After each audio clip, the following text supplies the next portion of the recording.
আগামীকাল থেকে অবন্তীর final exam. মন না চাইলেও রাত 2টায়ও তাকে দেখা যাচ্ছে গভীর মনোযোগে বইয়ে মুখ ডুবিয়ে থাকতে। মাঝরাতে হঠাৎ মুঠোফোনের শব্দে বই থেকে মুখ তোলে অবন্তী। ফোনের স্ক্রিনে চোখ রাখতেই একটি অপরিচিত নম্বর চোখে পড়ে। এত রাতে কে ফোন দিল? নিশ্চিত ক্লাসের কেউই হবে। এটা ভেবেই ফোনটি রিসিভ করে অবন্তী।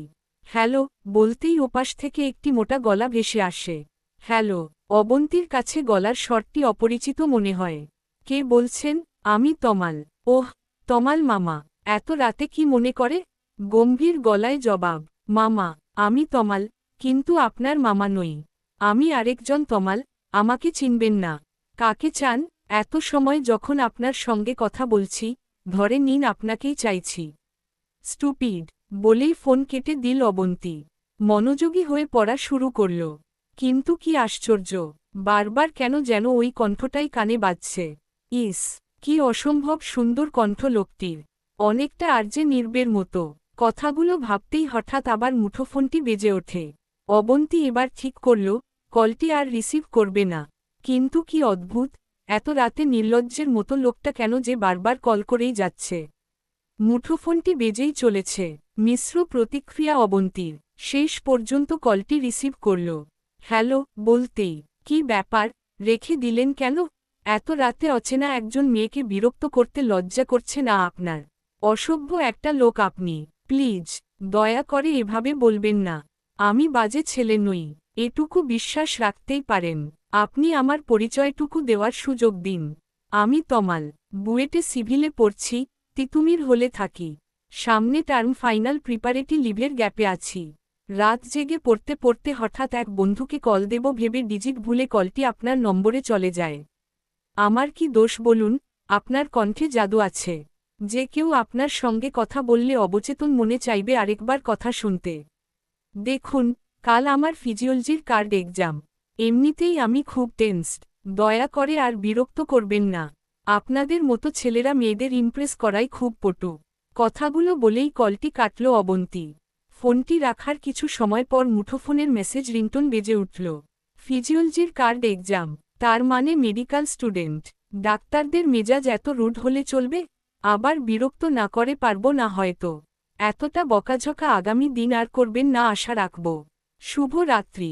কি রকম যেন এক অদৃশ্য ভালোলাগার শিহরণের মধ্য দিয়ে সময় কেটে যায় অবন্তীর। অবচেতন মন কেন যেন অধীর আগ্রহে অপেক্ষা করে ফোনের জন্য। খাবার টেবিল থেকে পড়ার টেবিল, সারাটা সময় মুঠোফোনটি ওর সঙ্গেই আছে। বাড়ির কারোরই ব্যাপারটা দৃষ্টি এড়ায় না।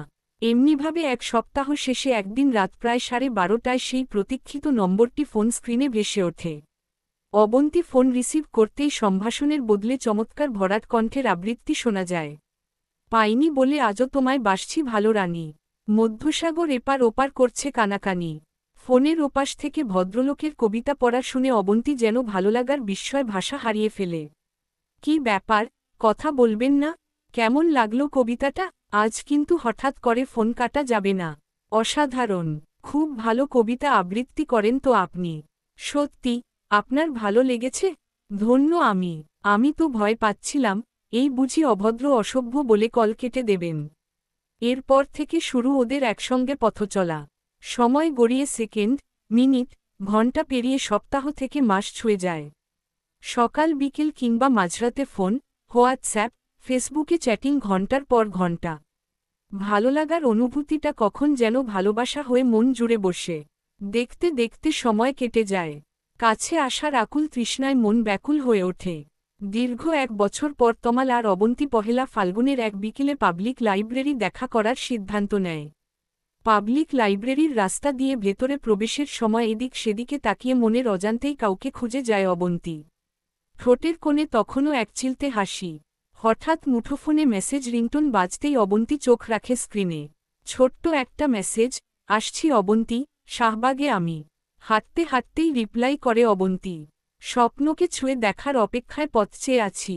পাবলিক লাইব্রেরি প্রবেশ করে কিছুটা দূর থেকেই তমাল দেখে, অবন্তী সিঁড়ির একপাশে চুপচাপ বসে আছে। মেয়েটি আসলেই সুন্দরী। হলুদ রঙের শাড়িতে ওকে একটু বেশিই মানিয়েছে।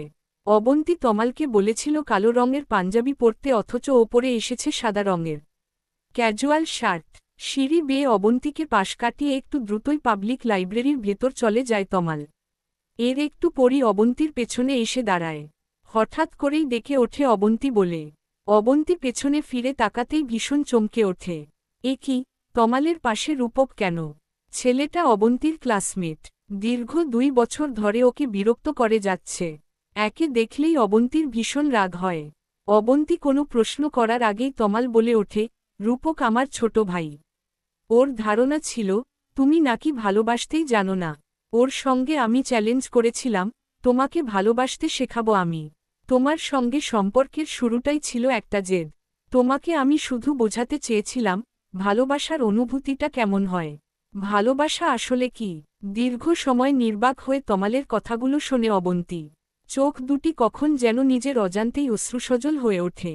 তমালের কথার প্রত্যুত্তরে অবন্তী শুধু একটি কথাই বলে, তমাল, আপনি আমাকে ভালোবাসতে শিখিয়েছেন।